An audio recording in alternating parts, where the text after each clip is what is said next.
ఈ రోజే డౌన్లోడ్ చేయండి. మీ ఫేవరెట్ షోస్ చూడండి. నేను అదే షాక్ లో ఉన్నాను. వందలు వేలు కాదు, కోట్లు ఎక్కడి నుంచి తెస్తుంది? ఎలా తెస్తుంది? పోనీ తండ్రి ఆస్తిని తాకట్టు పెట్టి తెస్తుందా అంటే అది పూర్తిగా తన పేరు మీదకి ఇంకా రాలేదు. బయట కూడా దానికంత డబ్బున్న ఫ్రెండ్స్ కూడా లేరు. ఆద్య ఇస్తుందంటావా? తనిచ్చేది అయితే నేనే ఇస్తానని తనే చెప్పేది కదా. అది కూడా యాక్ట్ చేసే సాహసం ఇంకా చేయదు. చేస్తే ఇక్కడ కాపురం కూలిపోతుంది. అంటే ఎవరికి తెలియని కొత్త వ్యక్తులెవరో దానికి తెలుసుండాలి. నువ్వేం చేస్తావో నాకు తెలియదు, కానీ దాని ప్రతి మూమెంట్ నాకు ఎప్పటికప్పుడు తెలుస్తూ ఉండాలి. ఓకే, బయలుదేరు.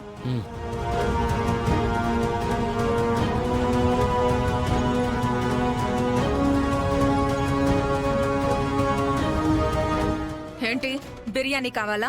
మళ్ళీ ప్రభాస్తో కలిసి ఏం ప్లాన్ చేస్తున్నావు? నీకు సంబంధం లేని విషయాల్లో తల దూర్చుకో ప్రశాంత్. వెళ్ళి నాకు జ్యూస్ తీసుకునిరా, ఆకలి చంపేస్తోంది. ప్లీజ్ అస్మిత, ఇప్పటి వరకు చేసింది చాలు. అమ్మా నాన్నల్ని హాస్పిటల్లో పెట్టుకుని రామలక్ష్మి ఆద్య నరకం చూస్తుంటారు. ఇప్పుడు నీకు బాధ ఎలా ఉంటుందో తెలియకపోవచ్చు, కానీ రేపు నువ్వు కూడా తల్లివి కాబోతున్నావు. ఇక నుంచి అయినా సరే నీ పద్ధతి మార్చుకో. నాకు కడుపు చేసే అవకాశం దొరికింది కదా అని నా మొగుడ్ల నన్ను కంట్రోల్లో పెట్టాలనుకుంటున్నావా? అది కాదు అస్మిత, పరిస్థితుల్ని అర్థం చేసుకోమని చెప్తున్నాను. నేను ఏం చేస్తున్నాను, ఏం చెయ్యాలో నాకు బాగా తెలుసు. నువ్వేమీ నాకు చెప్పాల్సిన అవసరం లేదు. నా మీద అంత కన్సర్న్ ఉన్నవాడివైతే జ్యూస్ తెమ్మని చెప్పి చాలాసేపు అయింది. వెళ్ళి ఆ పని చూడు.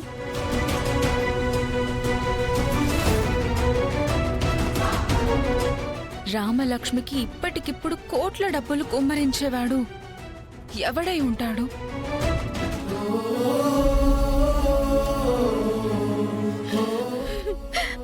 అమ్మా,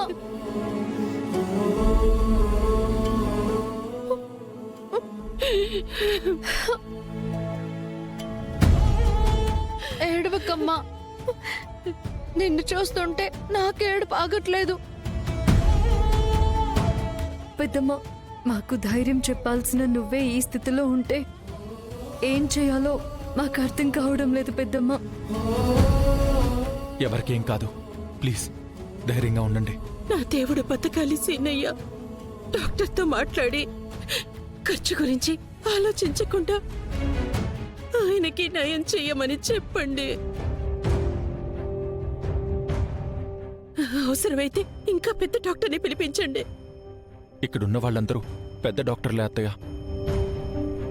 అమ్మా, మేం జరిగిందంతా మొత్తం చెప్పామమ్మా. మన హాస్పిటల్లో ఉన్న డాక్టర్ గారు కూడా వీళ్ళకి కాల్ చేసి చెప్పారు. అవును పెద్దమ్మ, ఖచ్చితంగా పెదనాన్నకి క్యూర్ అవుతుందన్నారు. అవునమ్మా. నేను ఆయన దగ్గరికి వెళ్తాను. అమ్మా అమ్మా అమ్మా, వద్దమ్మా. అత్తయ్య అత్తయ్య ఆగండి. పెద్దమ్మ, అత్తయ్య అమ్మా, అత్తయ్య నేను వెళ్తాను.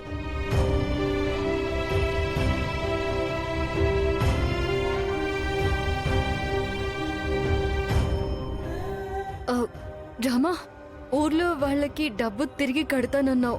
వాళ్ళు అంబులెన్స్ కి అడ్డుపడ్డారని అలా చెప్పావా? నిజం కాకపోతే నాన్న మీద ఒట్టే కదా ఆద్య.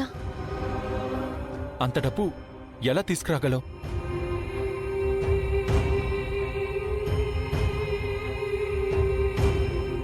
ప్రతి సమస్యకి ఒక పరిష్కారం ఉంటుంది కదా బావా. అంటే నువ్వు తిరిగి కడతాను అన్నది వందలు వేలు కాదు, కోట్లు. అక్షరాల 5 కోట్లు. ఎంతైనా కాని నాన్న తిరిగి రావాలని కోరుకోవాల్సిన వాళ్ళంతా ఆయనని మర్చిపోయి మా డబ్బులు తిరిగి వస్తే చాలు అని మాట్లాడారు కదా. అక్కడే నా మనసు విరిగిపోయింది.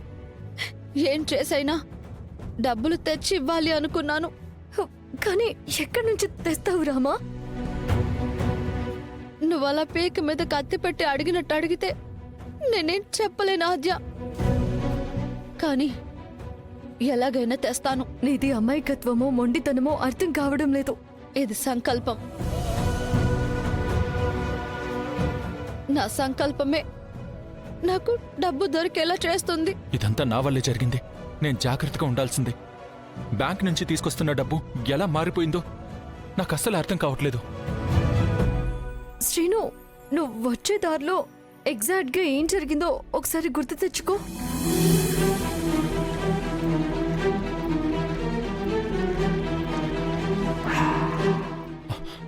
దారిలో ఒక ప్రెగ్నెంట్ లేడీ రోడ్డు మీద కళ్ళు తిరిగి పడిపోతే వెళ్ళి ఆవిడ్ని లేపి పక్కన కూర్చోబెట్టొచ్చాను.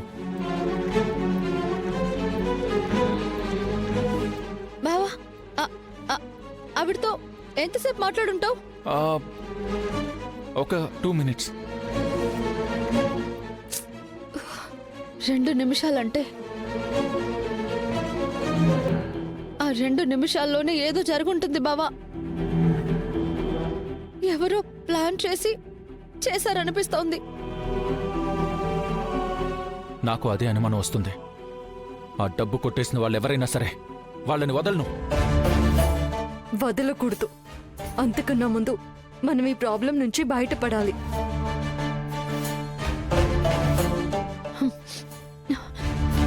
మీరేం కంగారు పడకండి. నాన్న మీద పడ్డ నిందని నేను చెరిపేస్తాను. నా గురించి మీరు భయపడకండి. పరువు కానీ ప్రాణం కానీ పోయే పని నేనేం చెయ్యను. అమ్మ నాన్న జాగ్రత్త బాబా. రామా, రామా, ఈ టైంలో ఎక్కడికి వెళ్తున్నావు? తెల్లారేలోపు డబ్బులు ఇవ్వాలి కదా ఆద్య. వస్తాను. రామా, రామా. రామా.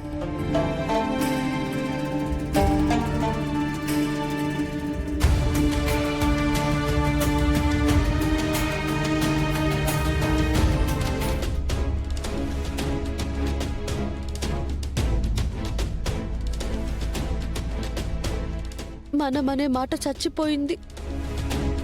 జనాల్లో స్వార్థం పెరిగిపోయింది నాన్న.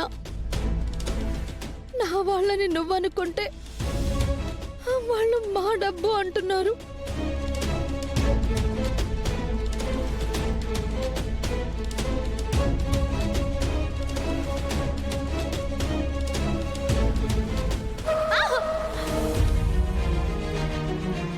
ఏయ్,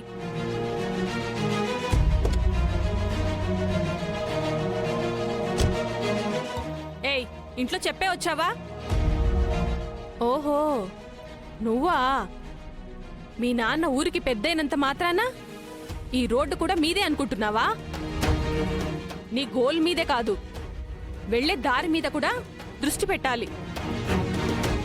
నువ్వు తప్పుకుంటే నీ ప్లేస్లో నా కూతురు అఖిల ఆడుతుంది. నీ శ్రమ విలువెంతో చెప్పు, లెక్క కట్టిస్తాను. డబ్బంటే లెక్కలేదా? దాని అవసరం నీకు లేదా?